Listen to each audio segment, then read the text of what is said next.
Latest எபிசோடுகளை விளம்பரங்களே இல்லாமல் காணுங்கள்.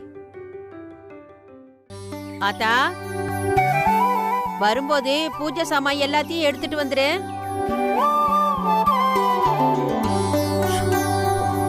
ஏண்டா, எப்ப வரணும்னு சொன்ன? நீ இப்ப வர? ஆமா, நீ திடீர்னு புரோகிராம் பண்ணா வியாபாரத்தை முடிச்சு தானே வர முடியும். சரி சரி, கோவப்படாத. ஏண்டா மாணிக்கம், நாம அவன்கிட்ட சொல்லாம பூஜைக்கு ஏற்பாடு பண்ணிட்டோம். பையன் காலேஜ் முடிஞ்சதும் வேற எங்கேயாவது போயிட போறான். நீ அவனுக்கு போன் பண்ணி கொஞ்சம் விவரத்தை சொல்லிடு. அக்கா, அதெல்லாம் மாப்பிள்ள எங்கேயும் போக மாட்டான்க்கா. காலேஜ் முடிஞ்சு நேர வீட்டுக்கு தான் வருவான்.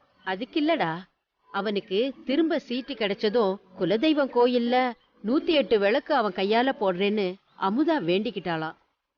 இன்னைக்கு நிறைஞ்ச அமாவாசை, நாள் நல்லா இருக்குன்னு 8 மணிக்குள்ள விளக்கு போடணும்னு பூசாரி சொல்லிட்டாரு. அவன் வர லேட் ஆயிருச்சுன்னா? அதெல்லாம் ஒண்ணும் கவலைப்படாதக்கா, மாப்பிள்ள கரெக்ட் டைத்துக்கு வந்துருவான். சரி சரி. அமுதா, எல்லாத்தையும் மறக்காம எடுத்து வச்சுட்டல? எல்லாம் எடுத்து வச்சாச்சத்த. மாணிக்கம், எதுக்கும் இன்னொரு தடவை வண்டிக்காரருக்கு தாக்கல் சொல்லிடு, மறந்துட போறாங்க. அதெல்லாம் மறக்க மாட்டாங்கக்கா, நீ முதல்ல பதறாம இரு. ஆமா, எல்லாரும் எங்க போக இப்படி ரெடி ஆயிட்டீங்க? உங்க அண்ணனுக்கு சின்ன வேண்டுதல், அதான் நம்ம குலதெய்வம் கோயிலுக்கு போறோம். நீயும் வாயண்டா கூட. நான் வரல, நீங்களே சாமி கிட்ட நல்ல அருள் வாங்கிட்டு வீட்டுக்கு வாங்க.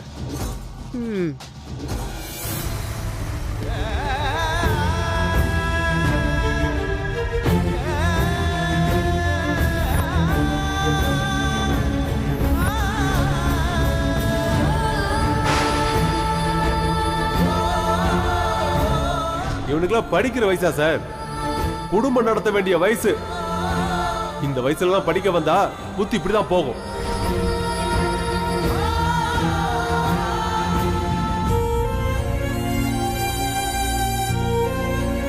டேய் மாணிக்கம், அவன் வந்துட்டான். சீக்கிரமா குளிச்சிட்டு ரெடி ஆகி வர சொல்லு. சரி சொல்றேன். டேய் மாப்பிள்ள, குளிச்சு ரெடி ஆயிட்டு வா, குலதெய்வ கோயில் வரைக்கும் போயிட்டு வந்துடலாம்.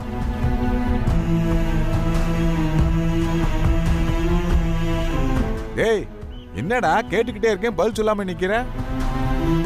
டேய், என்னாச்சுடா உனக்கு? காலேஜ்ல ஏதாவது பிரச்சனையா?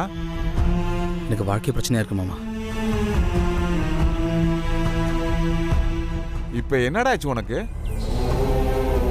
கேக்குறாங்கல்ல, சொல்லுங்க. அமுதா, என் காலேஜில் ஒரு சின்ன பிரச்சனை. என்னாச்சு? கூட படிக்கிற ஒரு பொண்ணுகிட்ட நான் தப்பா நடந்துக்கிட்டேன்னு.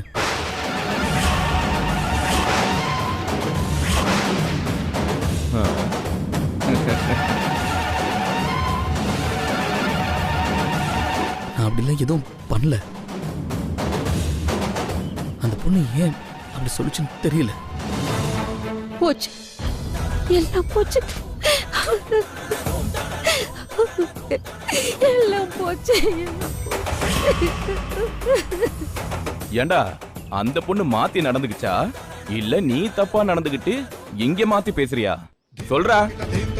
என்ன பேசுறீங்க? அவங்க உங்க அண்ணன். நீங்களே இப்படி அறிவு இல்லாம பேசாதீங்க. யாரு? நான் அறிவில்லாம பேசுறேனா?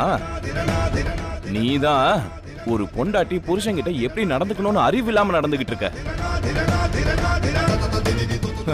வீட்டுல கிடைக்க வேண்டியது கிடைச்சா எதுக்கு ஆம்பளைங்க இப்படி நடந்துக்க போறாங்க வெளியில? இங்க பாரு, இது எல்லா ஆம்பளைக்கும் உள்ள சபல புத்தி தான். இதுல இவன் மட்டும் என்ன யோகியமா என்ன?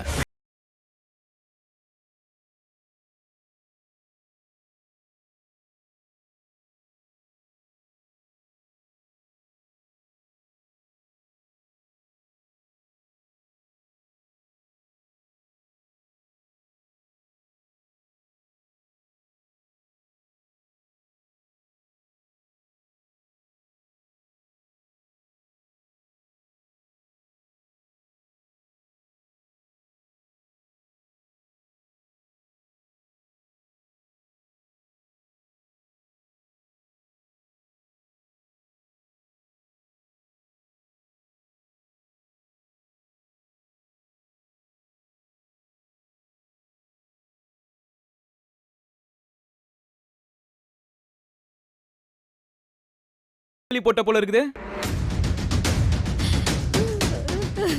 அப்ப நீ இனிமே வாதியாரா இருக்க முடியாதா?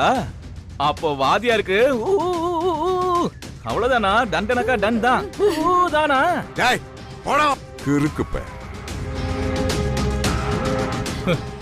என்னத்த சொல்ல? எந்த பழிய அவங்க அப்பா மேல போட்டு இந்த குடும்பத்தை இந்த நிலைமைக்கு ஆக்குனாங்களோ அதே பழிய என் மக மேலையும் போட்டுட்டாங்களே. ஐயோ ஐயோ. இனிமே இந்த அவமானத்தை நான் எப்படி தாங்குவேன்? எப்படி தாங்குவேன்? அத்தை, ஏன் அத்தை இப்படி அழறிய? அதெல்லாம் ஒண்ணும் ஆகாது. முதல்ல என்ன நடந்துச்சுன்னு முழுசா சொல்லுங்க.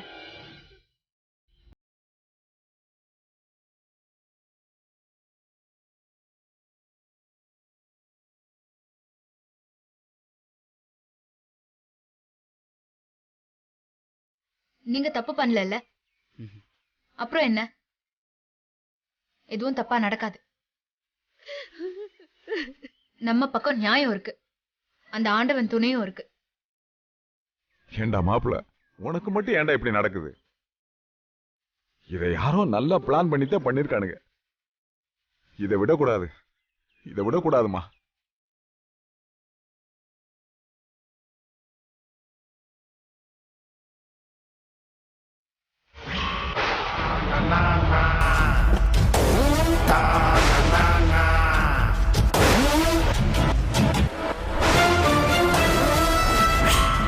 பார்க்கறண்டி நீ எப்படி அவனை படிக்க வச்சு வாத்தியார ஆக்க போற. வாங்கய்யா, வாங்க உட்காருங்க.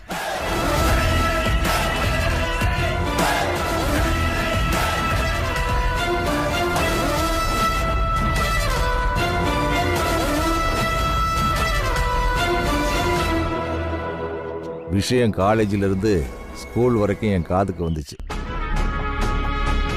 ஏப்பா செந்தில், உனக்கு திரும்ப எம்புட்டு கஷ்டப்பட்டு சீட்டு வாங்கி கொடுத்து படிக்க வைக்கிறாங்க. நீ என்னடானா இப்படி தப்பு பண்ணிருக்க? சார், நான் எதுவும் பண்ணல சார். அந்த பொண்ணு ஏன் என் மேல அபாண்டமா போய் சொல்லிச்ச, யார் சொல்லி இதை பண்ணுச்சுன்னு எனக்கு எதுவும் தெரியல சார். ஒரு பொண்ணு இந்த விஷயத்துல பொய் சொல்லுமாயா? இதுல அவளோட மானமும் அடங்கி இருக்கு இல்லையா? இத பாரு, உன்னை எனக்கு நல்லா தெரியும், நீ அப்படி நடந்துக்கிற ஆளு இல்ல. ஆனா இந்த உலகம் பாதிக்கப்பட்ட பொண்ணு சொல்றத தானப்பா நம்பும். இப்ப எனக்கு அந்த பொண்ணை நினைச்சா தாப்பா ரொம்ப பயமா இருக்கு. அவ பாட்டுக்கு போலீஸ் கம்ப்ளைண்ட் அது இதுன்னு கொடுத்துட்டா பிரச்சனை பெருசாயிடும்ல. ஐயோ, அதுக்கப்புறம் இவன் படிக்க முடியாம போறது மட்டும் இல்லாம உங்க குடும்பம் மனமும் சேர்ந்துல போயிடும். இவனால காலேஜுக்கு கெட்ட பேர் வந்துடும். எனக்கு இதுல என்ன பண்றதுன்னே புரியல.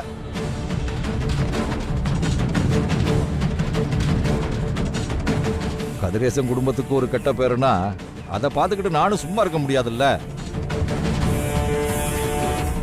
என்ன பண்றது, அவருக்காக இந்த விஷயத்துல நான் ஏதாவது பண்ணி ஆகணும்ல. நான் வேணும்னா அந்த பொண்ணுகிட்ட சமாதானமா பேசி பார்க்கிறேன். அது வரைக்கும் நீங்க யாரும் காலேஜ் பக்கம் வர வேண்டாம். தேவையில்லாம இந்த நியூஸ் வெளியில வந்து ஊரு பூரா பரவிடும். நாடு இந்த பிரச்சனைய எப்படி சமாளிக்கணுமோ அப்படி பேசி சமாளிச்சுக்கிறேன். ஐயா, இந்த விஷயத்துல நாங்க உங்களை தான் நம்பி இருக்கோம். நீங்க தான் இந்த பிரச்சனையிலிருந்து என் பிள்ளையையும் இந்த குடும்ப மானத்தையும் காப்பாத்தணும்.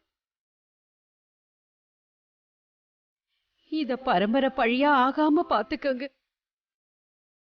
என் பிள்ளை இப்ப படிச்சு வாத்தியார் ஆகலைன்னாலும் பரவாயில்ல.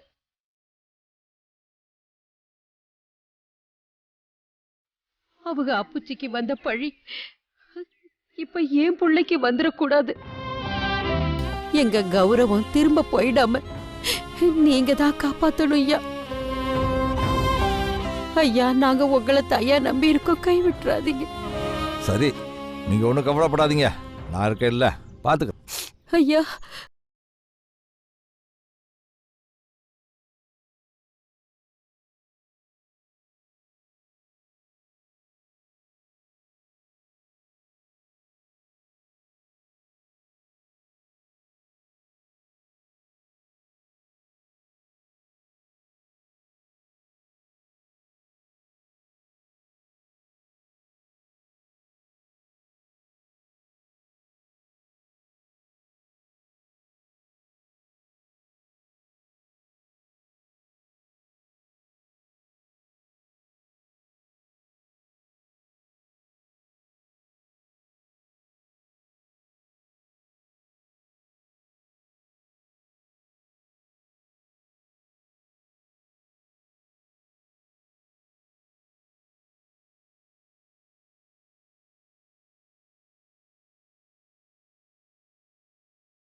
பொண்ணு என் மேலே பழி சொல்கிறேன்னு சொன்னதும் உனக்கு என் மேலே ஒரு சின்ன சந்தேகம் கூட வராமல் என்னை நம்பினதை விட என்னை நம்பிக்கை இருக்க சொன்ன பார்த்தியா?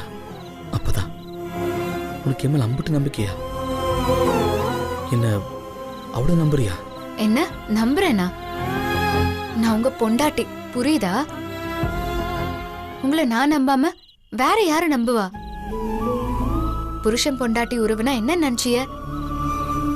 வெளி உலகம் பாக்குற மாதிரி சந்தோஷமா சிரிச்சு நடிச்சுட்டு போட்டோக்கு மட்டும் பக்கத்து பக்கத்துல நின்னு சிரிச்சா மாதிரி போஸ் கொடுக்கறதும் 4 புள்ளைய பெத்துக்கிறது மட்டும் இல்ல. தூரமா இருந்தாலும் மனசு எப்பவும் பக்கத்துலயே இருக்கணும். ஒருத்தர் முழுசா நம்பணும். நான் இப்ப உங்களை விட்டு தூரமா இருக்கிறதுக்கு காரணம் இருக்கு. அது என்னன்னு உங்களுக்கு நல்லாவே தெரியும்.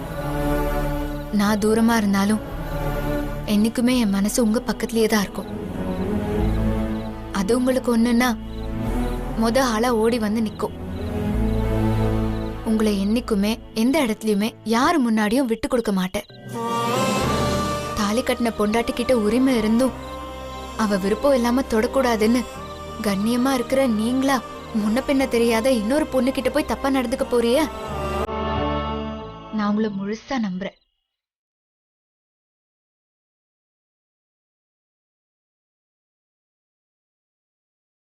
Thank you Amutha, thank you.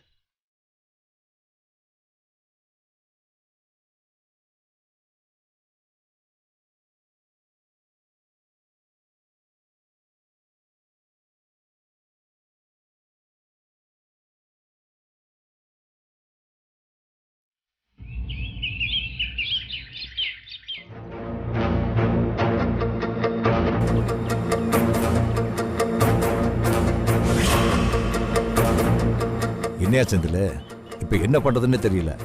இது ஒரு பொம்பளை பிள்ளை சமாச்சாரம். சார், நான் இந்த தப்பு பண்ணல சார். ஏப்பா, நீ பண்ணலைன்னு சொல்ற, ஆனா அவ நீ தான் பண்ணேன்னு ஆணித்தரமா சொல்ற. பாரு, இதுக்கு கரிகாலம் வேற ஆதரவு. ஒரு பொண்ணு தன்னோட மானத்தை தான் உசுரை விட பெருசா நினைப்பா. அப்படி அவ மானம் போச்சேன்னு அந்த சபையில சொல்லும் போது எல்லாரும் அவ பேச்சத்தானே நம்புவாங்க. ஆம்பளைங்க நம்ம சொல்றதை யாருமே கேட்க மாட்டாங்க. சார், உங்களுக்கு என் மேல நம்பிக்கை இல்லையா சார்? நான் இப்படி பண்ணுவேன் நீங்க நினைக்கிறீங்களா சார்? யாருக்குமே இன்னொருத்தரை பத்தி முழுசா தெரியாதுப்பா. எவ்வளவுதான் க்ளோஸா இருந்தாலும் எல்லாருக்குமே கருப்பு பக்கம்னு தெரியாம ஒண்ணு இருக்கும். நானும் உன்னோட அப்பச்சியும் திக் ஃப்ரெண்ட்ஸ் தான், ரொம்ப க்ளோஸ் தான். நானும் அவனை நல்லவனு தான் நினைச்சுக்கிட்டு இருந்தேன். கடைசியில் என்னாச்சு? எங்க அப்பச்சி அப்படி பண்ணக்கூடியவரா? அதை நீங்க நம்புறீங்களா சார்? நான் நம்புறேன் நம்பலைன்றதெல்லாம் ஒரு விஷயம் இல்லப்பா. ஊரு அப்படித்தானே சொல்லுது. எனக்கு இப்ப என்ன பண்றதுன்னே தெரியலப்பா. சரி வா, போய் பேசி பார்ப்போம். சரிங்க சார்.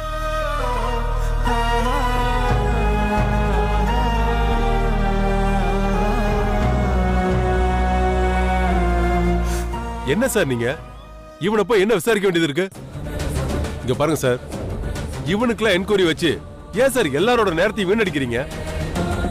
இவனெல்லாம் இப்பவே காலேஜ் விட்டு வெளியே அனுப்புங்க. நான் இவனை சும்மா விட மாட்டேன் சார். இவனுக்கு தண்டனை வாங்கி கொடுக்காம விட மாட்டேன். இவன் மேல போலீஸ் கம்ப்ளைண்ட் கொடுக்க போறேன். மானத்துக்கு பயந்து இந்த மாதிரி உண்மைகளை பொண்ணுங்க மறைக்கிறதுனாலதான் பொறுக்கி பசங்க திமிர எடுத்து போய் திரியுறாங்க. எனக்கு நடந்த கொடுமை இவனால இன்னொரு பொண்ணுக்கு நடக்க கூடாது. எங்க அப்பா அம்மாவும் சம்மதம் சொல்லிட்டாங்க.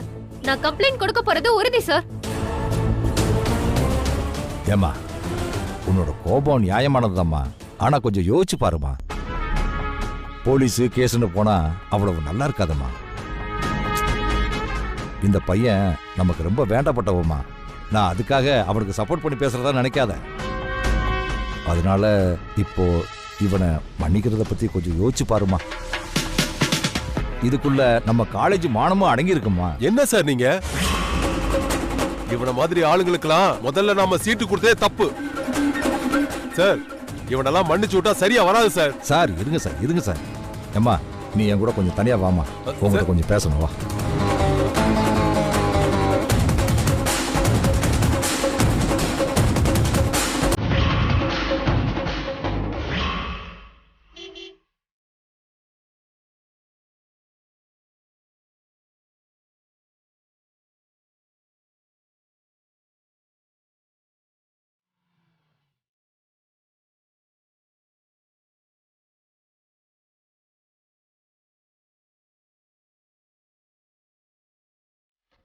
மா,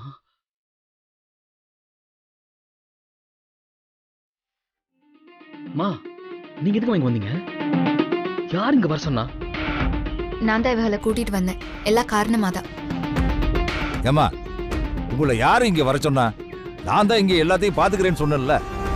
இல்ல சார், இங்க என்ன நடக்குதுன்னு அத்தா அங்க கிடந்து தவிச்சிட்டு இருந்தாங்க. அதான் பாத்துட்டு போலாமேன்னு. சரி, நான் இப்போ பாதிக்கப்பட்ட பொண்ணுகிட்ட பேசிட்டேன். இந்த பொண்ணு என்ன சொல்லுதுன்னா, இவனை காலேஜை விட்டு டிஸ்மிஸ் பண்ணி அனுப்பிட்டா நான் இந்த விஷயத்துல இவனை மன்னிச்சு விட்டுறேன்னு சொல்லுது.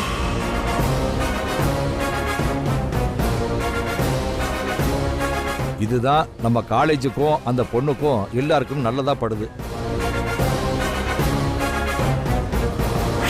இல்ல அப்படின்னா போலீஸ்ல கம்ப்ளைண்ட் கொடுக்கத்தான் போவேன்னு இந்த பொண்ணு உறுதியா சொல்லுது. உறுதியா சொல்லுதா? என்ன சார், பொண்ணை தனியா கூட்டிட்டு போய் மிரட்டி கூட்டிட்டு வரீங்களா? என் ஃப்ரெண்டுக்கு நியாயம் வேணும். அவனை முதல்ல போலீஸ்ல பிடிச்சு கொடுங்க சார்.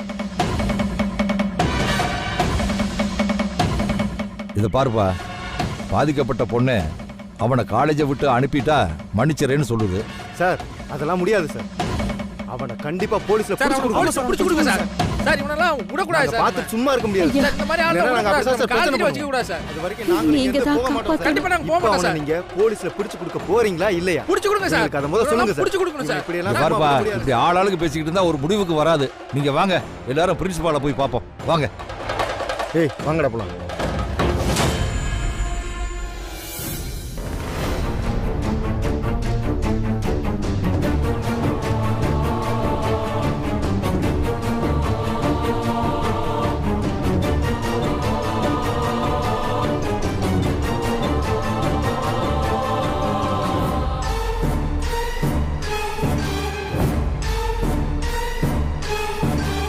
சார், பையன் ரொம்ப தெரிஞ்ச பையனும் நம்பித்தான் நம்ம காலேஜில் சேர்த்தோம். அவன் இப்படி பண்ணுவான்னு நான் நினைக்கவே இல்லை சார். இந்த பொண்ணு என்னடானா இவன் மேல போலீஸ் கேஸ் கொடுக்கணும்னு சொல்றா.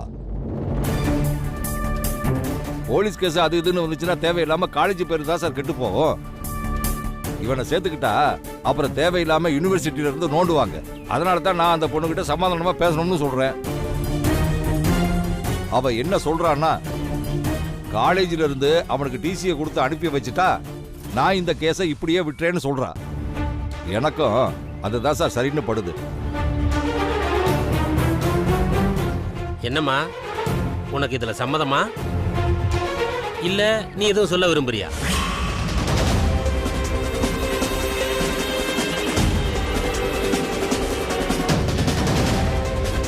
சொல்லுமா, எதுவா இருந்தாலும் சொல்லுமா. எனக்கு நடந்த மாதிரி இனிமே யாருக்கும் இந்த காலேஜ்ல நடக்க கூடாது. அதுக்கு இந்த காலேஜை விட்டு முதல்ல அனுப்புறதுதான் சரி.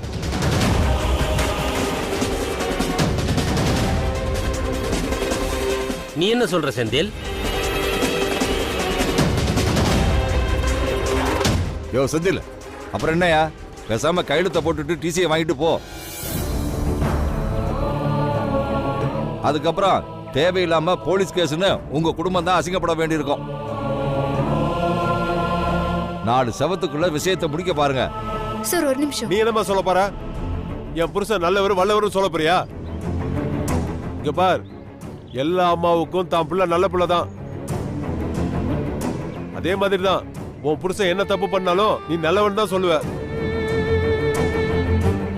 அதுவும் இல்லாம இது உங்க பரம்பரை வியாதி தானே சார். இவங்க அப்பாவும் ஸ்கூல்ல இதே தப்பு தான் பண்ணாரு. இப்போ இவன் காலேஜ்ல. அவரோட ரத்தம் தானே. அப்போ அவங்க அப்பா மாதிரி தானே பையன் இருப்பான். ஐயோ ஐயோ ஐயோ, மா, இன்னும் என்னென்ன கொடுமை எல்லாம் பார்க்க வேண்டி இருக்குதோ. ஏற்கனவே என் புருஷன் மேல பழிய போட்டு வாத்தியாருங்கிற பேரையே களங்கப்படுத்திட்டீங்க. எப்படியாவது என் மகனை வாத்தியாராக்கி அந்த பேரை திரும்ப வாங்கலான்னு நினைச்சா மறுபடியும் அதே பழியை என் மகன் மேல போட்டு களங்கப்படுத்துறீங்களே. சும்மா அழுது ஒப்பாரி வைக்காத. உங்க கண்ணீரு உங்க கலங்கத்தை துடைக்காது. உங்க புள்ளதான் தப்பு பண்ணான்னு நேர்ல பார்த்த சாட்சி இருக்கு. இதோ நிக்கிறாங்க பாருங்க.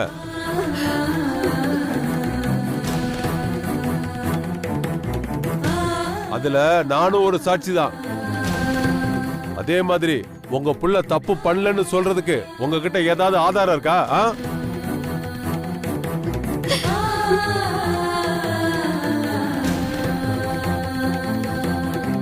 ஆதாரம் தானே இருக்கு.